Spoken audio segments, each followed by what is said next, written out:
Tchou! Bonjour à tous, c'est GLG et je vous souhaite la bienvenue pour une petite JT du Geek toujours en mode électrique.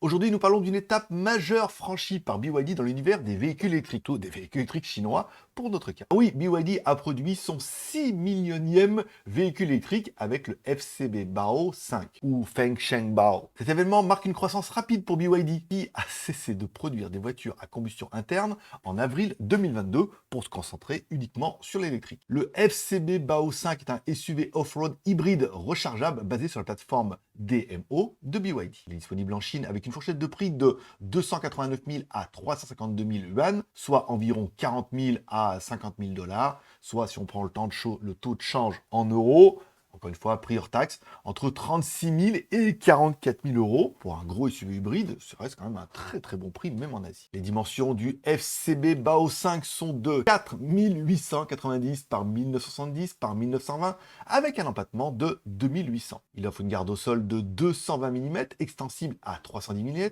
avec la suspension d'Isus P. Bao 5 est équipé de deux moteurs électriques et d'un moteur à combustion interne de 1,5 litre. La puissance maximale atteint 505 kW, soit 687 chevaux. L'autonomie mixte du Bao 5 est de 1200 km selon le cycle CLTC, coût électrique et thermique. BYD a 9 usines de voitures, particulièrement en Chine, et exporte ses véhicules dans 58 pays déjà. Bon, il faudra quand même bien avouer que BYD est sur une croissance assez insolente, notamment dans le monde entier.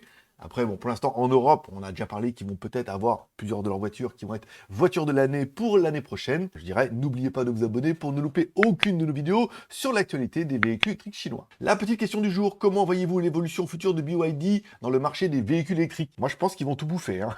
Quand même, ça va être un peu le nouveau Toyota comme on avait avant. On dira, ah, avant, c'était Toyota. Je pense que maintenant, on parlera de BYD à la place. J'attends vos commentaires avec impatience. Merci de laisser un like ou un dislike en dessous de cette vidéo. Un petit commentaire pour dire ce que vous pensez de cette croissance insolente de BYD. Vous vous abonnez si ce n'est pas encore fait. Et on se donne rendez-vous demain pour votre prochain JT du Geek, toujours en mode, bah oui, électrique.